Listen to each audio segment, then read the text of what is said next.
Hello everyone, তোমরা সবাই কেমন আছো? আশা করছি তোমরা সবাই খুব ভালো আছো। আমিও খুব ভালো আছি। আমার একটি নতুন ভিডিওতে তোমাদের সবাইকে স্বাগত।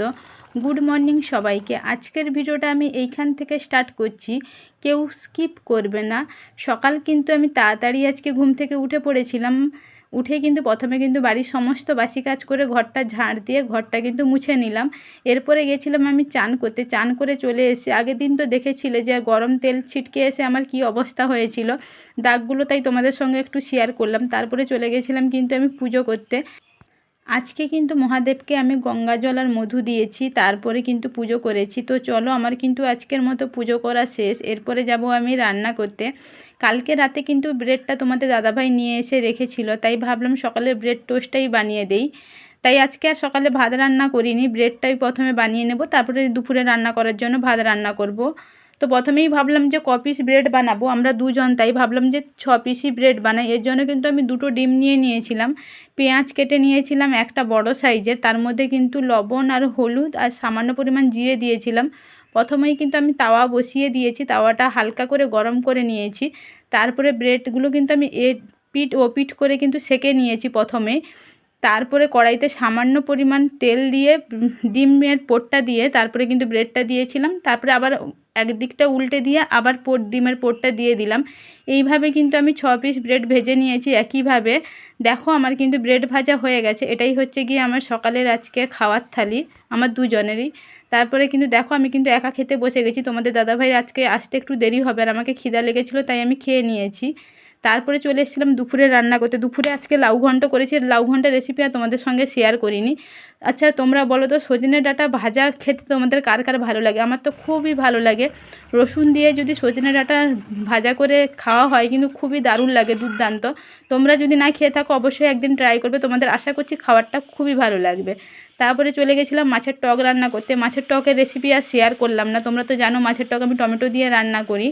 এটা হচ্ছে গিয়ে আমের চাটনি। আমের চাটনির রেসিপি যদি তোমরা দেখতে চাও, আমার শর্ট ভিডিওতে ছাড়া আছে, অবশ্যই তোমরা কিন্তু আমের চাটনির রেসিপিটা দেখে নিতে পারো। এরপর কিন্তু রান্নাটা আমার কমপ্লিট হয়ে গেছে। তারপরে চলে গিয়েছিলাম বাসনপত্র সমস্ত কিছু ধুয়ে গ্যাসটা মুছে নিয়েছি, পুরো পরিষ্কার করে দিয়েছি রান্নাঘরটা। আর তোমাদের সঙ্গে শেয়ার করছি, দেখো আমি রাতে আজকে কিন্তু ঘুগনি রান্না করব, তাই মটরটা কিন্তু দুপুর থেকে ভিজিয়ে দিয়েছিলাম আর দুধটাও জাল দিয়ে দিয়েছি।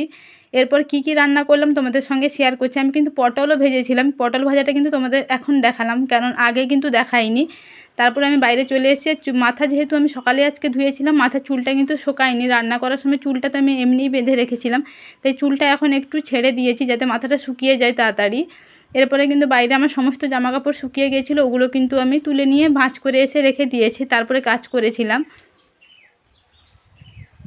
দুপুরে। কাজ করতে করতে কিন্তু তোমাদের দাদাভাই চলে এসছে দুপুরে খাওয়ার জন্য, তাই কিন্তু আমি উঠে চলে গেছিলাম দুপুরে খাওয়ার থালি রেডি করতে। আজকে দুপুরে খাওয়ার থালিটা তো দেখলে কী কী ছিল, আর এখন বললাম না।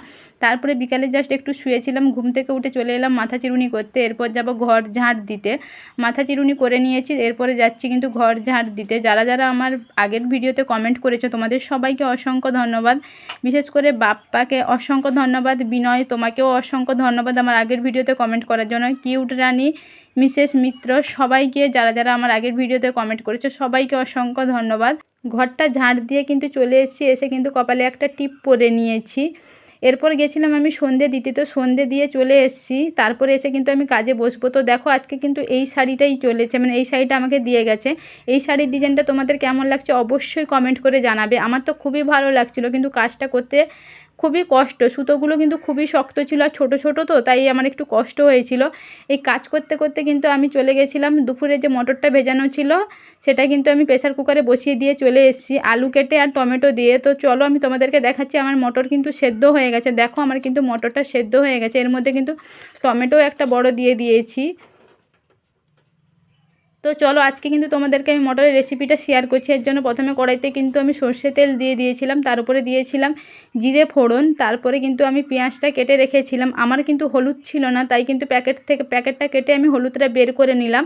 পেঁয়াজটা কিন্তু আমার হালকা হালকা ভেজে নেওয়ার পর কিন্তু আমি আদা গ্রেট করে দিয়েছি, আর সেদ্ধ করে রাখা টমেটোটাও দিয়ে দিলাম, দিয়ে মশলাটা সুন্দরভাবে কষিয়ে নিয়েছি। এরপর কিন্তু সেদ্ধ করে রাখা মটর আর আলুটা দিয়ে দেবো, দিয়ে মশলার সঙ্গে সমস্ত কিছুকে কিন্তু ভালোভাবে মিশিয়ে নেব। মেশানো কষানো হয়ে গেলে কিন্তু আমি সামান্য পরিমাণ জল দেবো। রাতে কিন্তু আমরা বেশি রিচ রান্না খাই না, তাই কিন্তু লঙ্কার গুঁড়োটা আমরা স্কিপ করেছি। তোমরা পারলে লঙ্কার গুঁড়োটা দিতে পারো। তো চলো নামানোর আগে জাস্ট সামান্য গরম মশলা দিয়ে কিন্তু আমি নামিয়ে নিয়ে চলে এসেছি। এটা হচ্ছে গিয়ে আজকে আমাদের রাতের খাবার, মুড়ি আর ঘুগনি। তোমাদের কার কার খেতে ভালো লাগে অবশ্যই কমেন্ট করে জানাবে। আজকের ভিডিওটা কিন্তু আমি এইখানেই শেষ করছি। তোমাদের ভিডিওটা কেমন লাগছে অবশ্যই কমেন্ট করো, আর যদি ভালো লেগে থাকে লাইক কমেন্ট অ্যান্ড শেয়ার করে দিও। টাটা।